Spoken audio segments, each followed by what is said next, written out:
Market का पंचनामा में आप सभी का स्वागत है। आपके साथ मैं हूं वरुण दुबे।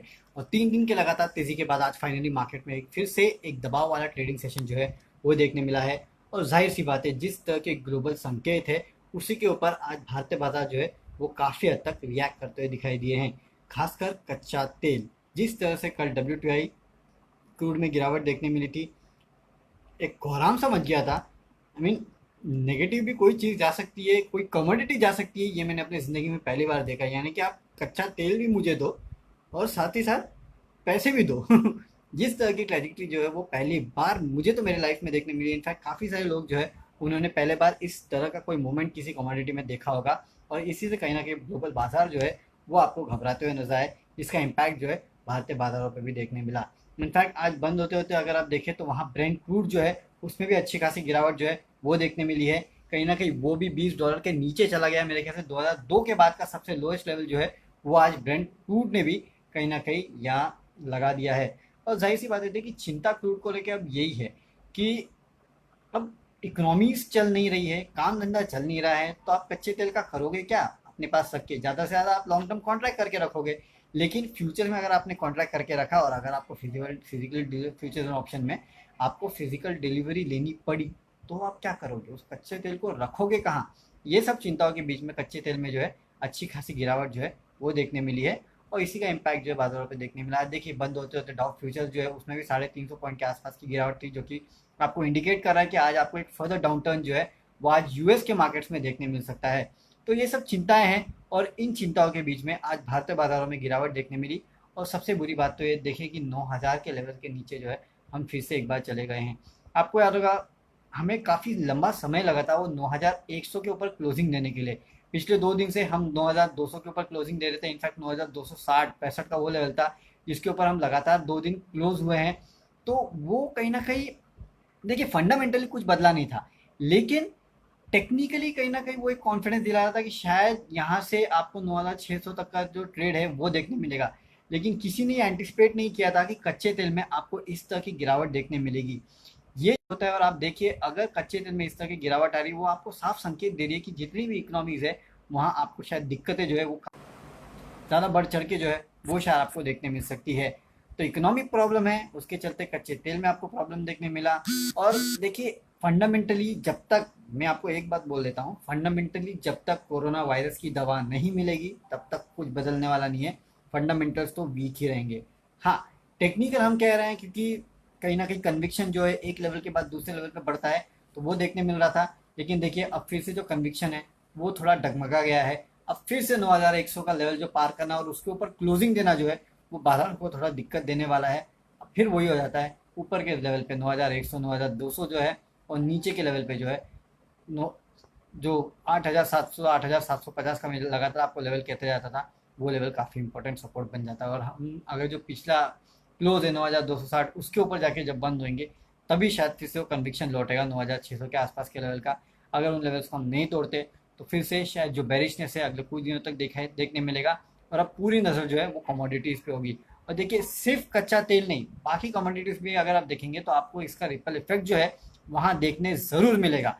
कुछ दिनों बाद आप सुनेंगे कि स्टील जो है उसमें इस तरह की गिरावट देखने मिली, जिंक में देखने मिली, एल्यूमिनियम में देखने मिली, क्योंकि सब कमोडिटीज याद रखिए ग्लोबली लिंक्ड है। तो ग्लोबली लिंक जितनी कमोडिटीज है उनमें आपको इस तरह की गिरावट जो है वो जाहिर तौर पे देखने मिलेगी। और ये शायद इक्विटी मार्केट्स को और परेशान कर सकते हैं।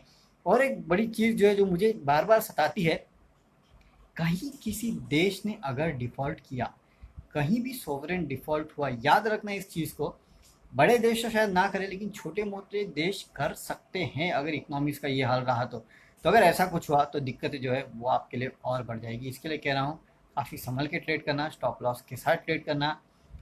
मार्केट में आज गिरावट देखने मिली है। लेवल्स याद रखिए, 8,700 8,750 इमीडिएट लेवल होगा रजिस्टेंस सपोर्ट के तौर पे।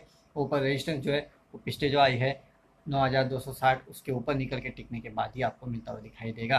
तो चलिए, अब सवाल जवाब का सिलसिला शुरू करते हो, देखते हैं क्या सवाल हमारे पास आ रहे। तो HDFC और TCS लॉन्ग टर्म के लिए मेरे काउंटर्स तो दोनों अच्छे हैं। हालांकि आज जो UBS की रिपोर्ट आई है उसमें भले वो HDFC हो या फिर बजाज फाइनेंस, बजाज फिनसर्व हो, इनके ऊपर एक तगड़ा कट जो है टारगेट प्राइस में वो देखने मिला है। इसके पहले जब बर्नस्टर्न की रिपोर्ट आई थी तब शायद इतना कन्विक्शन लगा नहीं था कि इस तरह की गिरावट शायद देखने मिलेगी या फिर इतना जो पेसिमिज्म है इन काउंटर्स को लेके है। लेकिन आज जब यूबीएस की रिपोर्ट आई ना, वो मुझे थोड़ा दिक्कत दे रही है, वो थोड़ी चिंताजनक रिपोर्ट है। इसके लिए मैं कह रहा हूँ, नो डाउट मुझे लॉन्ग टर्म के लिए काउंटर अभी भी पसंद है, लेकिन उसके लिए आपको रुकना पड़ेगा कि कब इकोनॉमी में रिवाइवल आता है। बहुत लंबे समय तक रुक सकते हैं, तो मेरे ख्याल से एचडीएफसी हो या टीसीएस हो, दोनों अच्छे काउंटर्स हैं। इनमें आपको ज़रूर अपना पैसा जो है वो लगाना चाहिए। शॉर्ट टर्म में शायद पेन रह सकते हैं, लेकिन हाँ, लॉन्ग टर्म के लिए अगर आप सोचते हैं तो लॉन्ग टर्म के लिए नो डाउट आपको इन काउंटर्स में धीरे धीरे करके एक्यूमुलेट कर लीजिए।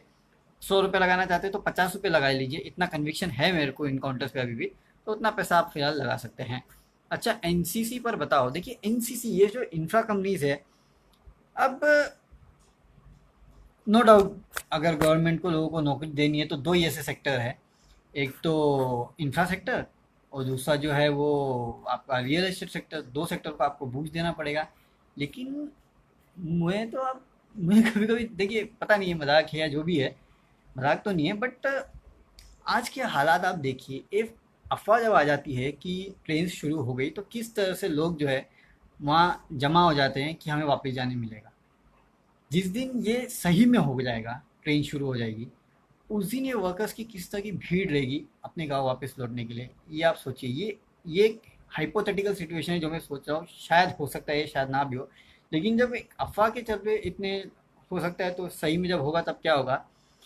तो इन एक्टिविटीज़ ये शायद शुरू भी हो जाए, लेकिन जो लेबर है वो आपको मिल पाएंगे और उतना पेस पकड़ पाएगी आपकी एक्टिविटीज़ क्या, इसके ऊपर मुझे संदेह है। नो डाउट एनसीसी काउंटर अच्छा लगता है मुझे, लेकिन इंफ्रा स्पेस और रियल एस्टेट स्पेस जो है उसको हाथ लगाने को मुझे फ़िलहाल थोड़ा डर लग रहा है। शायद इस स्पेस से मैं फ़िलहाल थोड़ा दूर रहूँगा। कन्विक्शन उतना मुझे है नहीं, और वैसे भी ये स्पेस देखिए, ये कुछ ऐसी स्पेस है जो काफ़ी हाइडेड स्पेस है, डेट हाई है, काम शुरू होने का ठिकाना नहीं है। सरकार चाहती है काम शुरू हो, लेकिन किस लेवल तक होगा, कितना होगा, पता नहीं। इसके लिए आई डोंट थिंक सो, मेरे ख्याल से आपको कोई बड़ा बेट लेना चाहिए।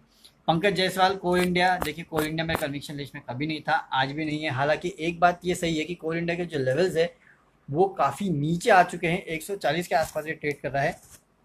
ट्रेडिंग के लिहाज से लेना चाहते हैं तो 160 170 के आसपास के लेवल के लिए आप इसको ट्रेड कर सकते हैं। लेकिन याद रखिए, वही होगा, ग्लोबल कमोडिटी है ये भी ग्लोबल कमोडिटी का धंधा करता है। कोयला है, कुछ दिनों बाद आपको शायद ये सुनने मिले कि कोल इंडिया ने इतनी खदान इतनी खो दी थी कोयला, और उसके बाद जो भी स्टॉक है इनके यहाँ ही पड़ा हुआ है। ऐसा कुछ हो जाएगा। चलो कोल इंडिया में नहीं हुआ, आगे किसी और कंपनी में अगर इस तरह का इशू अगर हो गया, ग्लोबली अगर किसी कंपनी में हुआ इस तरह का इशू, फिर आप क्या करेंगे। तो ये सब दिक्कतें हैं इन मेटल रिलेटेड स्टॉक्स के लिए। ट्रेड कीजिए मेटल रिलेटेड स्टॉक्स में, हमने आपको पहले भी कहा था, स्टील भी, जितने भी काउंटर्स हैं उनमें अगर आप ट्रेड करेंगे तो आपके लिए ज़्यादा अच्छा है। मेरे ख्याल से उससे ज़्यादा आपको पोर्टफोलियो का हिस्सा इन काउंटर्स को नहीं बनाना चाहिए। माया भाटिया, वेंकीज 1800 पे खरीदा है। अच्छा, अब मुझे इसका एक्चुअल रेट तो पता नहीं है अभी कितने पे चल रहा है ये, लेकिन देखिए इसके पहले ये काउंटर अच्छा लगता था नो डाउट। लेकिन अब तकलीफ़ ये है कि चिकन मटन, आई मीन जो नॉन वेज है वो तो इतना बिक रहा नहीं है। अगर बिक भी रहा है तो पता नहीं आगे बिकेगा कि नहीं बिकेगा। ये सब दिक्कतें हैं इस कंपनी के प्रोडक्ट्स के साथ, जो दिक्कतें जो है वो थोड़ी हो गई है। नहीं तो ये काउंटर काफ़ी अच्छा था। 1800 पे है, पैसे की ज़रूरत नहीं है तो होल्ड कर लीजिए। पैसे की अगर ज़रूरत है, क्योंकि देखिए ये वो हाई बीटा काउंटर्स में से है जो मार्केट की रैली में अच्छा चलेगा और मार्केट की गिरावट में जो है अच्छे तरह से गिरेगा। ये इसकी सबसे बड़ी तकलीफ है। लेकिन 1200 के लेवल के आसपास पिछले काफ़ी समय से ये काउंटर जो है वो टिका हुआ है। देखिए आज की गिरावट में भी इसके नीचे जाने को ये काउंटर तैयार नहीं है। और देखिए आज भी देखिए 1200 के लेवल के आसपास ही बंद हुआ है ये, 1190 के आसपास। और इन लेवल्स के आसपास देखिए पिछले 2-3 दिन से ये ट्रेड कर रहा है। तो मुझे लगता है ये एक इंपॉर्टेंट रेजिस्टेंस है, बहुत इंपॉर्टेंट रेजिस्टेंस है। 1200 का लेवल अगर पार होता है तो आपको शायद 1300-1400 तक ये काउंटर जाते हुए दिख सकता है। उस लेवल के लिए चाहिए तो आप इस काउंटर को प्ले कर सकते हैं।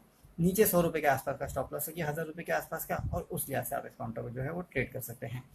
वरुण महाले पूछ रहे हैं कि मदरसन सुमी, देखिए मैंने आपको यहाँ काउंटर को लेके लगातार वार्न किया था। मदरसन सुमी, भारत फोर्ज, ये ग्लोबली लिंक काउंटर्स है। इन काउंटर्स में नो डाउट आपको तेज़ी देखने मिलेगी, नीचे से 5%, किसी दिन 10%, किसी दिन कितना, किसी दिन कितना। लेकिन जब इन काउंटर्स में गिरावट आती है तो कैसी आती है, ये आज आपने साक्षात देख लिया है कि किस तरह के 10-10% के आसपास की गिरावट जो है इन काउंटर्स में देखने मिली है। तो आगे भी इन काउंटर्स की स्टोरी यही है। अगर आगे भी गिरावट का सिलसिला जो है जारी रहता है तो इनकाउंटर में आपको अच्छी खासी गिरावट देखने मिल सकती है।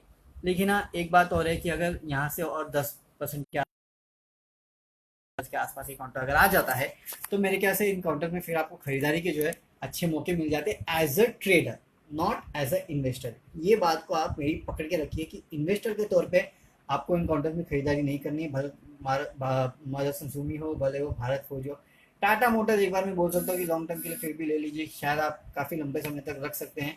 मुझे इतना इशू नहीं है उस काउंटर पे, क्योंकि ग्लोबल साथ ही साथ लोकल भी उस कंपनी का धंधा काफ़ी ज़्यादा है, लेकिन इन कंपनीज का ग्लोबल धंधा काफ़ी ज़्यादा है।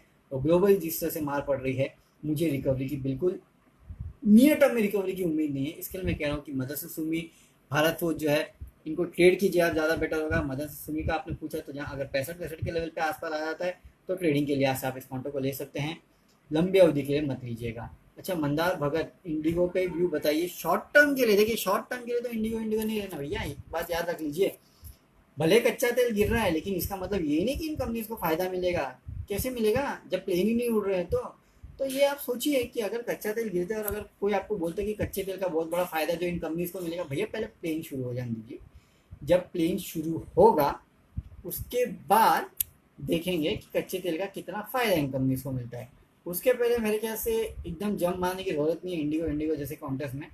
ट्रेड गिरिएगा, फंडामेंटली कुछ बदला नहीं इन कंपनीज के लिए। हाँ, ये बात सही है कि जब भी रिवाइवल आएगा, इंडिगो एक ऐसी कंपनी है जिसके पास इतना बल है कि इस पूरे रिसेशनरी एनवायरनमेंट को शायद वो झेल सके। तो अगर आपको इस इंडस्ट्री पे व्यू लेना है तो इंडिगो एक प्रेफर्ड बेट होगा। लेकिन अगर आप इंडिगो एज ए स्टॉक को ही लेना चाहते हैं और सोचते हैं कि बहुत अच्छे दिन आ जाएंगे, तो मेरे ख्याल से वो नहीं होने वाला है। हालांकि एविएशन सेक्टर में ये प्रेफर्ड बेट है, लेकिन इस काउंटर में पैसा लगाना है क्या? फिलहाल नहीं, सिर्फ कच्चे तेल के बेसिस पे इस काउंटर पे पैसा मत लगाइए। डिमांड रिवाइवल जिस दिन आएगा उस दिन देखेंगे पैसा लगाना है कि नहीं लगाना है। चलिए अभी इसी नोट पे विदा लेते हैं, कल आपके साथ इस प्लेटफॉर्म पे फिर जुड़ेंगे आपके जो बच्चे कुछ सवाल है उनका जवाब देने के लिए। ग्लोबल मार्केट्स कमज़ोर काफ़ी है, मेरे ख्याल से आगे भी जो कमज़ोरी है जिस तरह का फिलहाल एनवायरनमेंट देखने मिल रहा है शायद जारी रह सकती है, क्योंकि डाउ फ्यूचर अभी भी 350 पॉइंट की गिरावट दिखा रहा है। देखते हैं कल किस तरह के संकेत देखने मिलते हैं। लेकिन हाँ, लेवल्स याद रखिए, पिछला हाई 9261 9266 के आगे और नीचे के लेवल 8750, ये कुछ इमीडिएट लेवल है जिसके बीच में हमको मार्केट जो है वो ट्रेड करते दिखाई दे सकता है। चलिए फिलहाल अभी के लिए इतना ही, कल आपके साथ जुड़ेंगे, तब तक के लिए सी यू, बाय।